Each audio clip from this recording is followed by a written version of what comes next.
భయ్యా, Pat Cummins గురించి నువ్వేమనుకుంటున్నావు అసలు?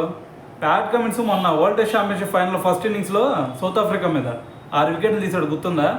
6 వికెట్లతో మరి 3 రికార్డులు బ్రేక్ చేశాడు, తెలుసో తెలియదు. సో అదేంటో చెప్తా నేను. ఫస్ట్ రికార్డ్ ఏంటంటే, మనకి ఇప్పటి వరకు ఏ కెప్టెన్ కూడా ఇటువంటి ఐసీసీ ట్రోఫీ ఫైనల్స్లో ఒక్కసారి కూడా ఏ కెప్టెన్ కూడా 5 వికెట్ ఆల్ తీసిన సందర్భం లేదు. సో మనోడు చూసుకుంటే నిన్న 6 వికెట్లు తీశాడు. ఈ ఒక రికార్డు బ్రేక్ అయిందా? సో మరి అంటే కొత్త రికార్డు క్రియేట్ చేశాడు. దీన్ని ఇప్పుడల్లా ఎవరు అందుకోరలే, ఎందుకంటే మరి కెప్టెన్లు ఎవరో కూడా బౌలర్స్ ఉండట్లేదు ఈ రోజుల్లో. సో కాబట్టి ఈ రికార్డు మనోడి పేరు మీదే కొన్ని సంవత్సరాలు ఉండిద్ది. సో ఇది రాసి పెట్టుకో. సో ఇది ఒక రికార్డ్ అయితే ఇంకో రికార్డు చెప్తా నేను. మనకి అంతకుముందు ఒక కెప్టెన్గా ఒక మంచి గణాంకాలు ఉన్న బౌలర్ ఎవరన్నా ఉన్నారంటే ఒక కెప్టెన్గా మరి అతను అంతకుముందు విల్లీస్ ఉండేవాడు, బాబ్ విల్లీస్ అని. సో అతను 1982లో మన ఇండియా మీదే 6 వికెట్ తీసి 102 రన్స్ ఏమి ఇచ్చాడు. ఆ రికార్డ్ని ఇప్పటివరకు ఎవరు కూడా బ్రేక్ చేయలేదు.